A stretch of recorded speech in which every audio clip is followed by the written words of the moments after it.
ਕਿਤਾਬ ਖਾੜਕੂ ਸੰਘਰਸ਼ ਦੀ ਸਾਖੀ ਅਣਜਾਣੇ ਅਣਗੌਲੇ ਸਿਦਕੀ ਅਤੇ ਯੋਧੇ। ਲੇਖਕ ਭਾਈ ਦਲਜੀਤ ਸਿੰਘ। 16ਵੇਂ ਭਾਗ ਵਿੱਚ ਸੁਣੋ ਸ੍ਰੀ ਅਕਾਲ ਤਖਤ ਸਾਹਿਬ ਦਾ ਗੁਮਨਾਮ ਸ਼ਹੀਦ। ਨਵੰਬਰ 1984 ਦੇ ਗੁਮਨਾਮ ਯੋਧੇ। ਜਮਨਾ ਪਾਰ ਦੀ ਸਿੱਖ ਜੋੜੀ। ਦਿੱਲੀ ਦਾ ਗ੍ਰੰਥੀ ਸਿੰਘ ਅਤੇ ਟਰੱਕ ਡਰਾਈਵਰ। ਵਾਹਿਗੁਰੂ ਜੀ ਕਾ ਖਾਲਸਾ ਵਾਹਿਗੁਰੂ ਜੀ ਕੀ ਫਤਿਹ। ਸ੍ਰੀ ਅਕਾਲ ਤਖਤ ਸਾਹਿਬ ਦਾ ਗੁਮਨਾਮ ਸ਼ਹੀਦ। ਇਹ ਗੱਲ ਸੁਖਵਿੰਦਰ ਸਿੰਘ ਸ਼ਿੰਦੂ ਨੇ ਕਈ ਵਾਰ ਸੁਣਾਈ ਸੀ, ਜਿਹਨੂੰ ਸੰਘਰਸ਼ ਵਿੱਚ ਕੇਸੀ ਸ਼ਰਮਾ ਦੇ ਨਾਮ ਨਾਲ ਵੀ ਜਾਣਿਆ ਜਾਂਦਾ ਸੀ। ਹਰ ਵਾਰ ਉਹ ਗੱਲ ਨੂੰ ਚਾਲ ਨਾਲ ਸੁਣਾਉਣੀ ਸ਼ੁਰੂ ਕਰਦਾ ਅਤੇ ਇਹ ਵਾਕਿਆਤ ਸੁਣਾਉਣ ਵੇਲੇ ਠਹਿਰ ਜਿਹਾ ਜਾਂਦਾ ਸੀ, ਜਿਵੇਂ ਉਹਨੂੰ ਕੋਈ ਸਕੂਨ ਮਿਲ ਰਿਹਾ ਹੋਵੇ ਜਾਂ ਆਪਣੇ ਕਿਸੇ ਗੁਮਨਾਮ ਸਾਥੀ ਨੂੰ ਦਿਲ ਦੀਆਂ ਡੂੰਘਾਣਾਂ ਦੇ ਅੰਦਰ ਹੀ ਅੰਦਰ ਸ਼ਰਧਾਂਜਲੀ ਦੇ ਰਿਹਾ ਹੋਵੇ।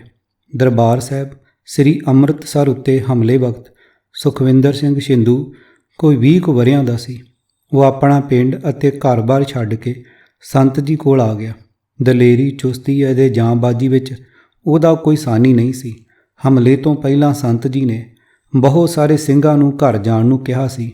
ਸੰਤ ਜੀ ਨੇ ਉਹਨੂੰ ਵੀ ਕਿਹਾ, ਪਰ ਉਹ ਝਿੜਕਣ 'ਤੇ ਵੀ ਨਹੀਂ ਮੰਨਿਆ। ਸੰਤਾਂ ਕੋਲ ਰਹਿਣ ਦੀ ਗੱਲ 'ਤੇ ਅੜਿਆ ਰਿਹਾ। ਸੰਤ ਜੀ ਨੇ ਉਹਦੀ ਸਾਦਗੀ ਕਰਕੇ ਉਹਨੂੰ ਕੁਝ ਨਹੀਂ ਕਿਹਾ।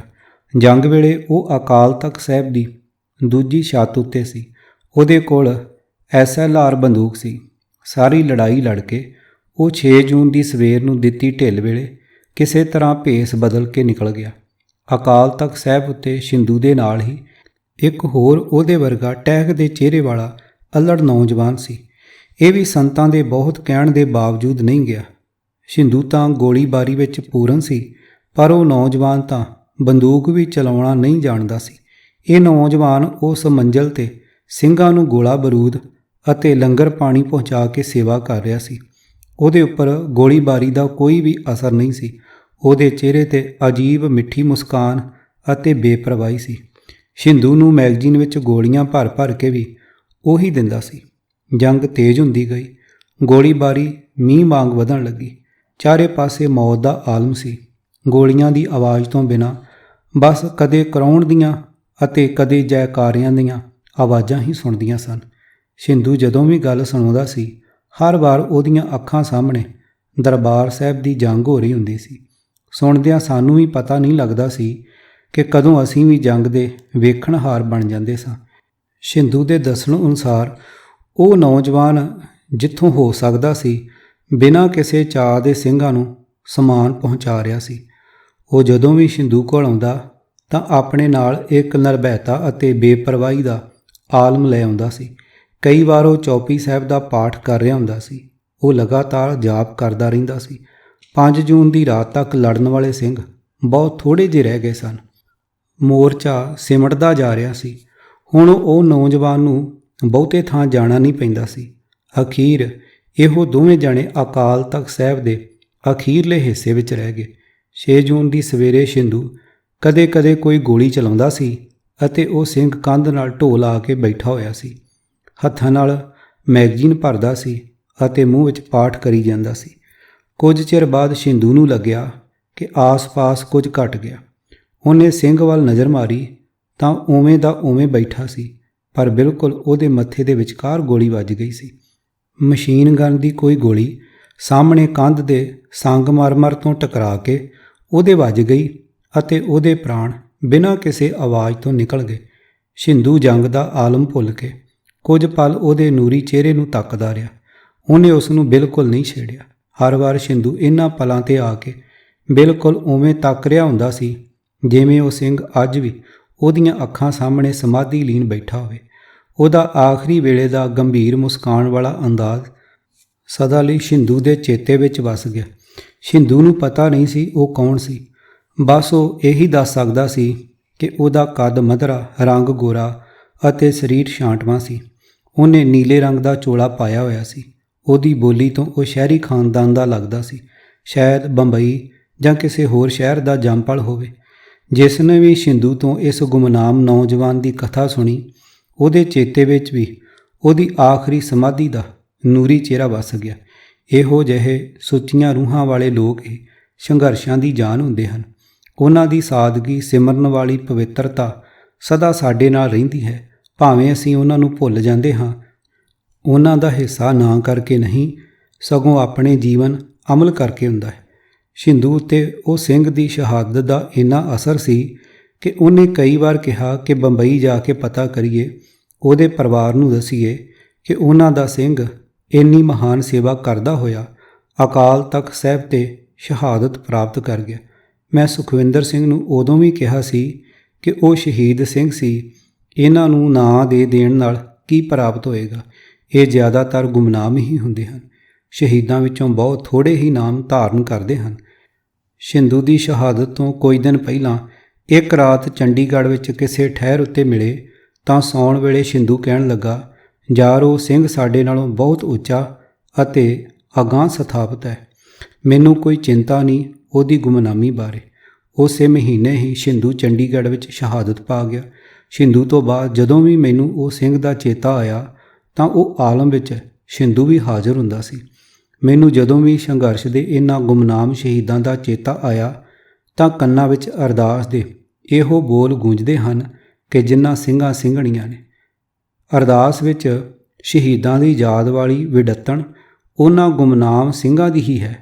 ਨਾਂ ਵਾਲਿਆਂ ਦੇ ਇਤਿਹਾਸ ਨੂੰ ਤਾਂ ਅਸੀਂ ਅਰਦਾਸ ਤੋਂ ਬਿਨਾਂ ਵੀ ਪੜ੍ਹ ਲੈਂਦੇ ਹਾਂ, ਪਰ ਉਹਨਾਂ ਨੂੰ ਯਾਦ ਕਰਨ ਲਈ ਸਦਾ ਹੀ ਅਰਦਾਸ ਵਿੱਚ ਜੁੜਨਾ ਪੈਂਦਾ ਹੈ। ਨਵੰਬਰ 84 ਦੇ ਗੁਮਨਾਮ ਯੋਧੇ।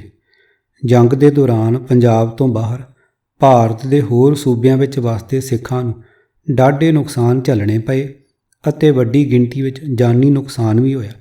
ਸਭ ਤੋਂ ਜ਼ਿਆਦਾ ਨੁਕਸਾਨ ਇੰਦਰਾ ਗਾਂਧੀ ਦੇ ਮਰਨ ਤੋਂ ਬਾਅਦ ਹੋਇਆ, ਜਦੋਂ ਵੱਖ-ਵੱਖ ਥਾਵਾਂ ਉੱਤੇ ਸਿੱਖਾਂ ਨੂੰ ਸਰਕਾਰੀ, ਰਾਜਸੀ ਅਤੇ ਧਾਰਮਿਕ ਨਸਲਕੁਸ਼ੀ ਦਾ ਸਾਹਮਣਾ ਕਰਨਾ ਪਿਆ। ਜਲਾਲਤ ਹੋਈ, ਇੱਜ਼ਤਾਂ ਰੁਲੀਆਂ ਅਤੇ ਮਾਲੀ ਨੁਕਸਾਨ ਹੋਇਆ। ਉਹਦਾ ਕੋਈ ਲੇਖਾ ਨਹੀਂ। ਇਹ ਸਾਰੇ ਦੁਖਾਂਤ ਖਾਲਿਸਤਾਨ ਦੀ ਜੰਗ ਦਾ ਹਿੱਸਾ ਹੀ ਸਨ, ਕਿਉਂਕਿ ਹਕੂਮਤ ਸਮੁੱਚੀ ਸਿੱਖ ਸੰਗਤ ਖਿਲਾਫ ਹੀ ਲੜ ਰਹੀ ਸੀ। ਇਸ ਕਰਕੇ ਸਾਰੀ ਸਿੱਖ ਸੰਗਤ ਨੇ ਇਹ ਸਾਰਾ ਕੁਝ ਝੱਲਿਆ, ਹੰਢਾਇਆ ਅਤੇ ਸਬਰ ਕੀਤਾ, ਪਰ ਆਪਣੀ ਰੀਤ ਅਤੇ ਸਿਧਾਂਤ ਨਹੀਂ ਤਿਆਗੇ। ਅਸਲ ਵਿੱਚ ਵੱਡੀ ਗਿਣਤੀ ਵਿੱਚ ਸਿੱਖ ਇਸ ਹਮਲੇ ਲਈ ਤਿਆਰ ਹੀ ਨਹੀਂ ਸੀ ਅਤੇ ਅਚਨਚੇਤ ਹੀ ਉਹ ਨਸਲਕੁਸ਼ੀ ਦੀ ਲਪੇਟ ਵਿੱਚ ਆ ਗਏ। ਪਰਿਵਾਰਾਂ ਦੇ ਪਰਿਵਾਰ ਤਬਾਹ ਹੋ ਗਏ, ਸੈਂਕੜੇ ਗੁਰੂ ਘਰ ਢਹਿ ਢੇਰੀ ਹੋ ਗਏ। ਪੰਜਾਬ ਤੋਂ ਬਾਹਰ ਵਸਦੇ ਸਿੱਖਾਂ ਦੀ ਬਹੁਤ ਵੱਡੀ ਕੁਰਬਾਨੀ ਹੈ। ਹੌਸਲੇ ਦੀ ਗੱਲ ਇਹ ਹੈ ਕਿ ਸਿੱਖ ਇੰਨੇ ਵੱਡੇ ਹਮਲੇ ਤੋਂ ਬਾਅਦ ਵੀ ਅੱਜ ਸੁਰਖਰੂ ਹੋ ਕੇ ਉਹਨਾਂ ਹੀ ਥਾਵਾਂ ਉੱਤੇ ਪਹਿਲਾਂ ਵਾਂਗ ਵਿਚਰ ਰਹੇ ਹਨ। ਇਹਨਾਂ ਹਮਲਿਆਂ ਵਿੱਚ ਸਧਾਰਨ ਸਿੱਖ ਬੀਬੀਆਂ, ਭਾਈਆਂ ਅਤੇ ਬੱਚਿਆਂ ਨੇ ਬਹੁਤ ਉੱਚਾ ਕਿਰਦਾਰ ਅਤੇ ਸੂਰਬੀਰਤਾ ਵਾਲੀਆਂ ਮਿਸਾਲਾਂ ਵੀ ਕਾਇਮ ਕੀਤੀਆਂ। ਖਾਲਸੇ ਦੀ ਪਰੰਪਰਾ ਮੁਤਾਬਕ ਅਨੇਕਾਂ ਸਿੱਖ ਆਖਰ ਤੱਕ ਜੂਝਦੇ ਰਹੇ ਅਤੇ ਈਨ ਨਹੀਂ ਮੰਨੀ। ਇਹਨਾਂ ਆਮ ਸਿੱਖਾਂ ਦੇ ਉੱਚੇ ਕਿਰਦਾਰ, ਬੀਰਤਾ ਅਤੇ ਕੁਰਬਾਨੀ ਨੂੰ ਅਸੀਂ ਬਹੁਤ ਘੱਟ ਜਾਣਦੇ ਹਾਂ। ਇਹਨਾਂ ਬਾਰੇ ਜਾਣਕਾਰੀ ਇਕੱਠੀ ਕਰਨ ਦਾ ਕੰਮ ਵੀ ਬਹੁਤਾ ਨਹੀਂ ਹੋਇਆ। ਮੈਨੂੰ ਕੁਝ ਵਾਕਿਆਤ ਜੋ ਚਸ਼ਮਦੀਦਾਂ ਨੇ ਸੁਣਾਏ, ਉਹਦੇ ਵਿੱਚੋਂ ਜੋ ਕੁਝ ਯਾਦ ਹੈ ਉਹ ਸਾਂਝਾ ਕਰਨਾ ਵੀ ਉਹਨਾਂ ਸਭ ਮਾਈਆਂ ਭਾਈਆਂ ਦੀ ਕੁਰਬਾਨੀ ਨੂੰ ਸਜਦਾ ਹੈ। ਅਜਿਹੇ ਵਾਕਿਆਤ ਆਪਣੇ ਆਪ ਵਿੱਚ ਮਿਸਾਲ ਹਨ। ਜਮਨਾ ਪਾਰ ਦੀ ਸਿੱਖ ਜੋੜੀ। ਦਿੱਲੀ ਵਿੱਚ ਇੱਕ ਠਾਰ ਵਾਲੇ ਸਿੰਘ ਨੇ ਮੈਨੂੰ ਜਮਨਾ ਪਾਰ ਦੀ ਇੱਕ ਬਸਤੀ ਦਾ ਵਾਕਿਆ ਦੱਸਿਆ, ਜਿੱਥੇ ਪਹਿਲਾਂ ਉਹ ਵੀ ਰਹਿੰਦੇ ਸਨ। ਇੱਕ ਸਿੱਖ ਜੋੜਾ ਭੀੜਾਂ ਨਾਲ ਇਸ ਤਰ੍ਹਾਂ ਜੂਝਿਆ ਕਿ ਉਹਨਾਂ ਦੀ ਬਹਾਦਰੀ ਕਾਰਨ ਇਹ ਗੱਲ ਸੁਣਾਉਣ ਵਾਲਾ ਬੰਦਾ ਆਪ ਅਤੇ ਹੋਰ ਕਈ ਪਰਿਵਾਰ ਜਿਉਂਦੇ ਹਨ। ਉਹ ਸਿੰਘ ਉਸ ਵੇਲੇ ਕੋਈ 40 ਕੁ ਸਾਲ ਦਾ ਸੀ। ਉਹਦੀ ਸਿੰਘਣੀ ਅਤੇ 2 ਬੱਚੇ ਸਨ। ਜਦੋਂ ਅਚਾਨਕ ਖੂਨੀ ਭੀੜਾਂ ਨੇ ਹਮਲਾ ਕੀਤਾ ਤਾਂ ਉਹਨਾਂ ਦੀ ਗਲੀ ਵਿੱਚ ਦੀ ਰਾਹ ਬਣਦਾ ਸੀ। ਇਹ ਗਲੀ ਕੁਝ ਭੀੜੀ ਸੀ। ਇਸ ਸਿੰਘ ਨੇ ਆਪਣੀ ਸ੍ਰੀ ਸਾਹਿਬ ਨਾਲ ਅਤੇ ਉਹਦੀ ਸਿੰਘਣੀ ਨੇ ਇੱਕ ਡਾਂਗ ਨਾਲ ਭੀੜ ਨੂੰ ਕਈ ਘੰਟੇ ਅੱਗੇ ਨਹੀਂ ਵਧਣ ਦਿੱਤਾ। ਉਹ ਸਿੰਘ ਨੇ ਕਮਾਲ ਦੀ ਤਲਵਾਰਬਾਜ਼ੀ ਵਿਖਾਈ, ਭੀੜ ਵਿੱਚੋਂ ਕਈ ਬੰਦਿਆਂ ਨੂੰ ਮਾਰ ਦਿੱਤਾ। ਉਹ ਸ਼ੇਰ ਵਾਂਗ ਝਪਟ ਕੇ ਪੈਂਦਾ ਸੀ। ਉਹਦੀ ਸਿੰਘਣੀ ਉਹਦਾ ਪਿੱਛਾ ਢੱਕਦੀ ਸੀ। ਹਰ ਵਾਰ ਉਹ ਕਈ ਬੰਦਿਆਂ ਨੂੰ ਜ਼ਖਮੀ ਕਰਕੇ ਜਾਂ ਵੱਢ ਕੇ ਮੁੜ ਦਰਵਾਜ਼ੇ ਪਿੱਛੇ ਹੋ ਜਾਂਦੇ ਸੀ। ਉਹਨਾਂ ਨੇ 4-5 ਘੰਟੇ ਭੀੜ ਨੂੰ ਉੱਥੇ ਹੀ ਰੋਕੀ ਰੱਖਿਆ। ਇੰਨੇ ਸਮੇਂ ਵਿੱਚ ਕਈ ਸਿੰਘ ਬਸਤੀ ਦੇ ਦੂਜੇ ਪਾਸੇ ਰਾਹੀਂ ਨਿਕਲ ਕੇ ਆਪਣੀ ਜਾਨ ਬਚਾਉਣ ਵਿੱਚ ਕਾਮਯਾਬ ਹੋ ਗਏ। ਆਖਰ ਵਿੱਚ ਉਹਦੀ ਸਿੰਘਣੀ ਜ਼ਖਮੀ ਹੋ ਕੇ ਗਲੀ ਵਿੱਚ ਡਿੱਗ ਪਈ। ਉਹਨੂੰ ਬਚਾਉਂਦਿਆਂ ਉਹ ਵੀ ਜ਼ਖਮੀ ਹੋ ਗਿਆ। ਇੰਨੇ ਵਿੱਚ ਉਹਦੇ ਬੱਚੇ ਸਹੀ ਸਲਾਮਤ ਨਿਕਲ ਗਏ ਸਨ। ਭੀੜ ਨੇ ਉਹਨਾਂ ਦੋਵਾਂ ਨੂੰ ਅੱਗ ਲਾ ਦਿੱਤੀ।